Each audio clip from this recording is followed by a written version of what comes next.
Yes, her hair is actually blown out right now, and we have some just nice soft curls in there. So I'm going in and I'm going to be elevating her hair. When we look at Shelly's facial structure, we definitely see some horizontal lines. And so for her, I want to elongate her shape. We're going to keep the length, raise her layers up because they're quite long right now. Going to raise her layers up and then create just a nice narrow shape. So I'll have you turn your head to the right or left a little bit. I've separated the hair out right at the ear area. And I felt her occipital bone. She has a really nice rounded occipital bone, so I don't have to worry about creating fullness where she might be flat. It naturally is going to have a nice shape to it. So go ahead and turn your body to the side a little bit, Shelly. Okay, we've got Houston, we've got India, we have so many different places. Thank you guys for joining. Okay, here's the best tool we have is our hands. So I'm going to come in and take a vertical section, and the way I'm doing that is with my index finger and my middle finger, just coming right through like this. I will pinch and then lift that section up and comb up. So it's just kind of easy. Gives a little bit freer feeling. Here we go. I'm not going to remove any length. So I'm bringing this up, and because I want to create a narrow shape, I'm going to elevate. So when you want to remove weight, elevate. So here we go, up, and then just like I would normally do, I'm going to come in and point cut. So I've got a nice soft shape. So just lifting that up. And then let's take a look at where these layers are going to sit. And they're going right below her occipital bone, which is going to be nice. When we lift that up, you can see that volume already coming through right there. Using a traveling guide, so I'm moving around, grabbing a little bit of my previous section, and lifting up. Okay, do you guys have any questions? From Saudi Arabia, wow, thanks for joining. Okay, and we were just down here in Oklahoma City, we got together with our friends, went out and had some drinks and dinner last night to celebrate the season. It's beautiful down here. Okay, coming through. Using the same thing. So I'm working just as if I had a comb. Coming through. And the point cut on her hair is going to be really nice. You know how sometimes on blonde or finer hair, you can see almost every cut? This is going to give us a nice blended feeling. When would you decide not to use a comb? When I don't have a comb. I literally don't have one. So I'm kind of, just working my way through. But I think that's actually a pretty valid question. When would I decide not to use a comb? When maybe I don't want as much tension. Because your hands can act just like a comb. It's just a really wide comb. So turn just a little bit more, Shelly. There we go. Actually, I should have you turn the other direction. I'll do that in just a minute. But you can see I'm just combing through, raking through with one hand, then holding with the other hand, which that's a little bit different than what we do when we're working with a comb. We might not need to hold on to the hair quite as much. But this is giving me a nice loose feeling. And a lot of times I'll work this way if I have curly hair as well, because you don't want that tension many times on curly hair. Sometimes you do. As soon as you make a rule, then you're breaking the rule. Anyway, I find that that's true for me. So this is just going to be a really quick shape. So I hope you guys stick around to the end to see it. There we go. Okay. Now, because I pulled the hair up and the hair has been pulled down to cut the baseline, I'll have a kind of a corner in the middle. I call it a dead zone. Sometimes you want it because you need to have more thickness at the bottom, but most of the time it lives in between those two areas up here and down below. And so I'm going to go in and just see if it's too aggressive. So I'm pulling through, elevating about 90 degrees off of the area right above the occipital bone, pulling this out. And there's just a little bit I want to connect just slightly. Okay, turn back this way a little bit, Shelly. Perfect. And scoot yourself forward just a touch. There we are. Okay, are there any other questions on here? Let's see. Curly hair, no comb, yep. Okay, so I had a great question. Am I leaving the perimeter alone because she lacks density there? Yes. I'm going to be leaving that alone. At the end, I'll stand her up and just take a look and see if anything needs to be adjusted. But right now, I'm working into that perimeter a little bit. I'm still leaving, the structure to it, but I'm taking off a corner of weight that's sitting right on top. And it gets less as you travel around to the ear area. Okay. So Shelley, turn your head all the way to the back. So go all the way to the back. There we go. And let's see if we can see the difference between those two. Not too much, but there's just a little bit more movement on this side. So I'll continue in, pulling this out. And you can see it's just a little bit. It really isn't a lot of hair. Okay, and point cutting. And the interesting thing when you're point cutting is you always want to make sure that you're point cutting on the way out, not on the way in.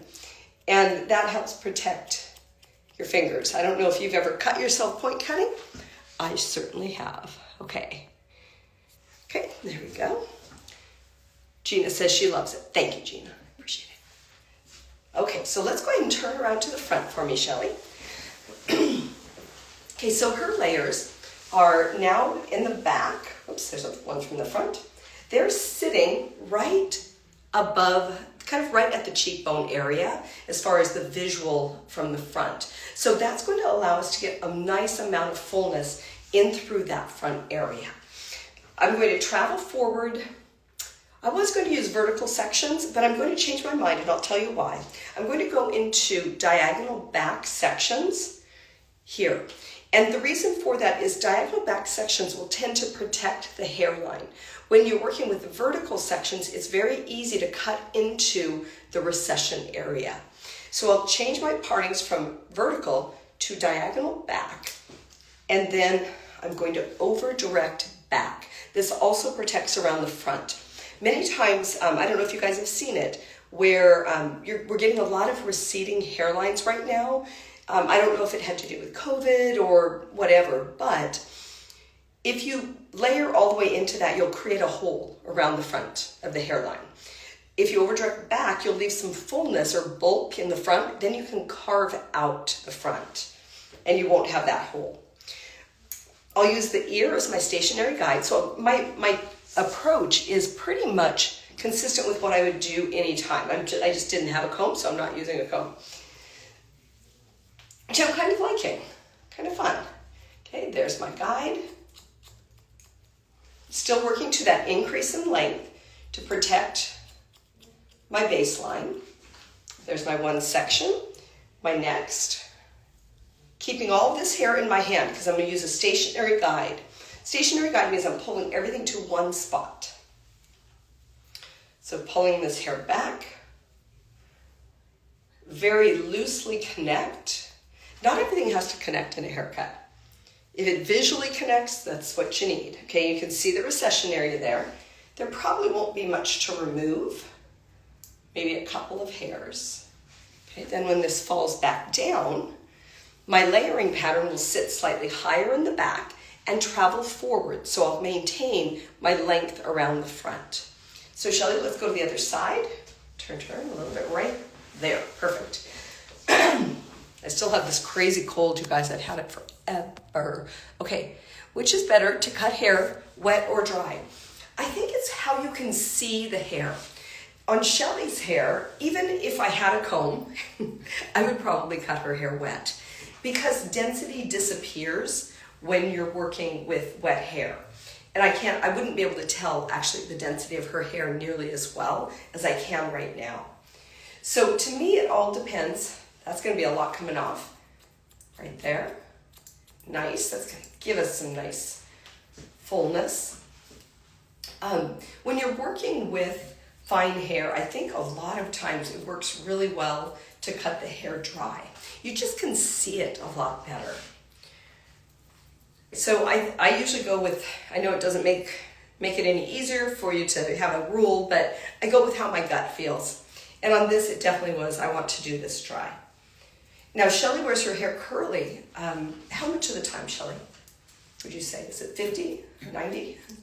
Probably 99. Okay, 99% of the time. So this is going to work really well for her curls as well, because we've cut it with just with a soft tension. Okay. See how there's nothing left to cut. All of that hair from the front hairline is being over-directed back to a stationary guide right at the ear area. Okay, so go ahead and face the front. I'm using the phone as my mirror. Oh, that's looking better.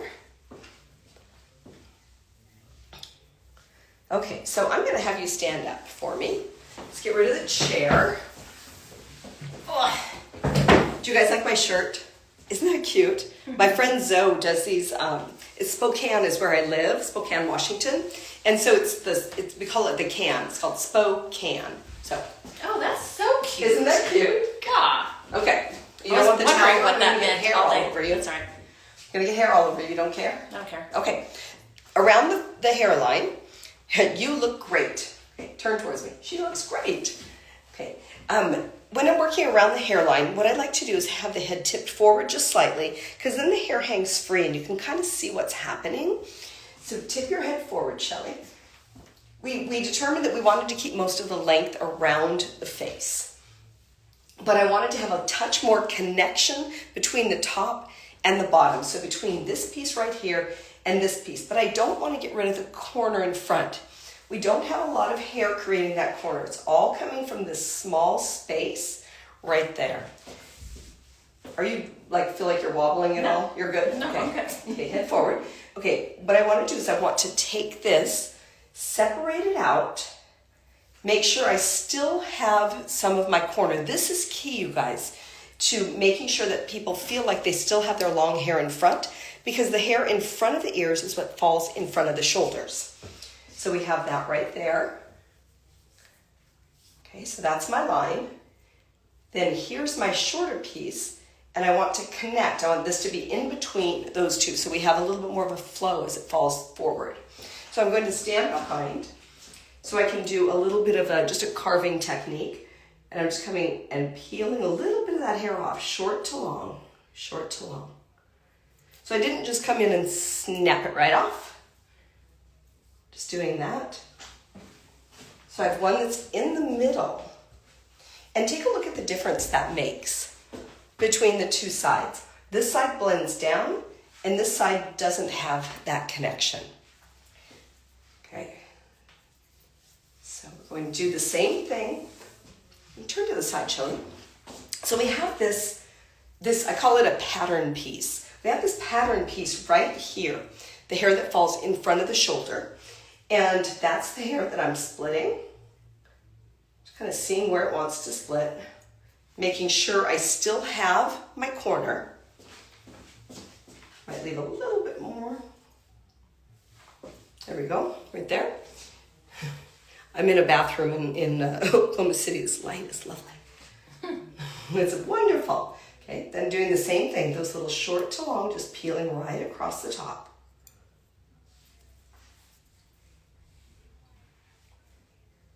It came off a little fast, so I need a touch more for blend right there. There we go. And then I want to create just a right here.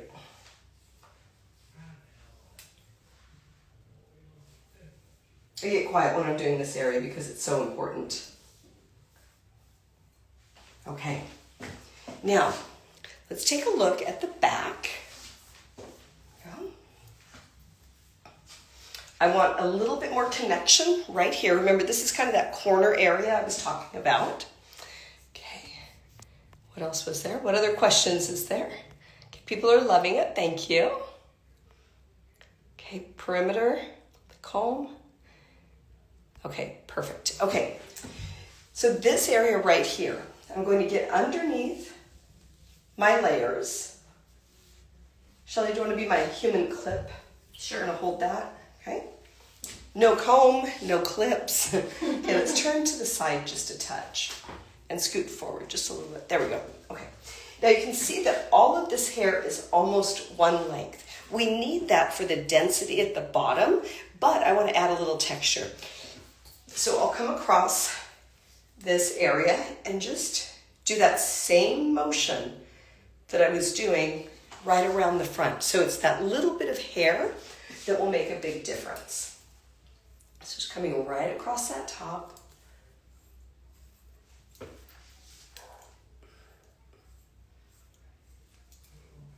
Okay. I think this is going to be really awesome when she's wearing her hair curly. I'm just going to pull this down, soften up those edges just a touch. And I don't want a solid line, so I'm not going in and cutting a blunt line on the bottom. Just creating a little bit of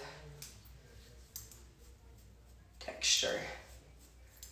Notice, even though this looks very random, you'll notice that my elevations are consistent. So I'm working in this back area, so I'm not into the nape hair. The nape hair is underneath, right at the scalp area.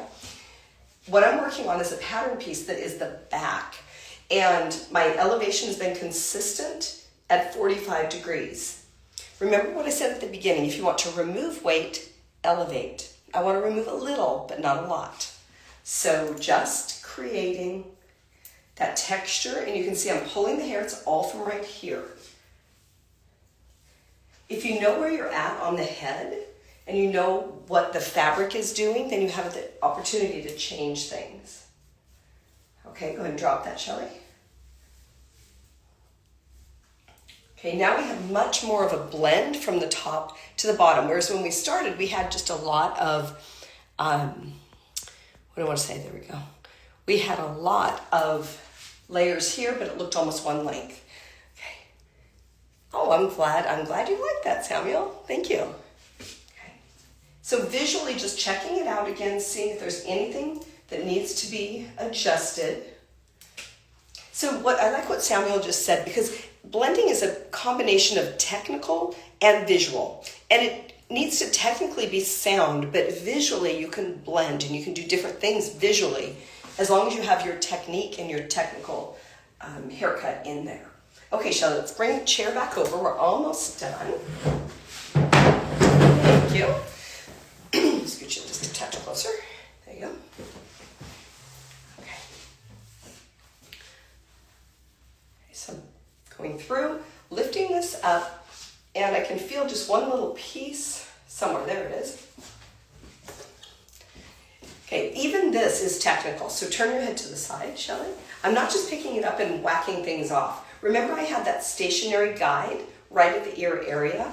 So I'm grabbing almost a circular section where my layers mostly sat. Scoot forward just a touch. Pulling this up and back, so I'm maintaining that over direction back. And then I can see this one little piece that I could feel when I was pulling through. So I'm just taking that and gently removing that little spot, which is in line with all the layering that I did. Okay. All right, turn to the front, please. Let's put those down. How does that feel, Shelly? Feels great. Okay, get your hands in there and move it around. This is my favorite thing to do, is watch her hands and watch like what she's doing. Does anything need to change? How does that feel? Feels great. Okay, do you feel anything that you would want different? Do you feel like you want a few more layers, right? See how she keeps going right here? Mm-hmm. Okay, she's going right here. Yeah, I think so, right there. Mm-hmm. So this is that area I was talking about between the top and the bottom. When I did the back, I connected those two, but I didn't do it around the sides because sometimes you want that connection down here. So let's go ahead and pick this up and see what she's feeling. Right there. I think that's it. So let's do that. Yeah, that's it. That's it. Shelly's a hairdresser, so she knows. Okay. Now, consistently, I'm going to jump to the other side. Lift this all up, over-directing it back. Like I said, things can look really random, but there's actually, if you watch, and you can watch this on any hairdresser, we do things instinctively that make sense. You just have to make sure you're pulling to the same spot, you're working the same way from side to side. That made a big difference. Yep, right that there. was it. Okay, get your hands in there again. Oh yeah, that's it. That's it? Mm-hmm. Okay, is there anything right there? Do you feel like that needs to be blended a little bit more? I feel like that could be. I feel like the Yeah, other just side is like blended. right there, just a okay. little. Perfect. It's always a team effort, isn't it, when we cut hair? Okay, so it was this right here? Mm-hmm. Was that it? Okay. Now visually, see how we have the hair coming down and then we've got this like almost a one length line. This doesn't need to connect to anything else. Right here, I just want to create, thank you, a little bit of layering. So we'll just go right along here.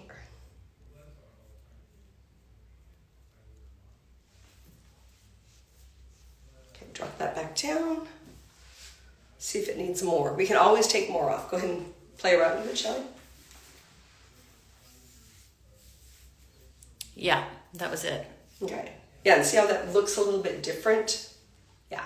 Okay, perfect. So, a couple of things to remember. If you're not using a comb, then your fingers, your hands act as a comb. Everything is still, excuse me, all the rules still apply. So your elevation, the way you're lifting the hair, the way you're pulling the hair back and forth, all of that, can sit back just a little bit, all of that still will make a big difference in the outcome. So you need to be consistent from side to side. We need to be consistent with our elevations and then be real careful with fine hair when working around this front hairline because it can get too skinny in the front really easily.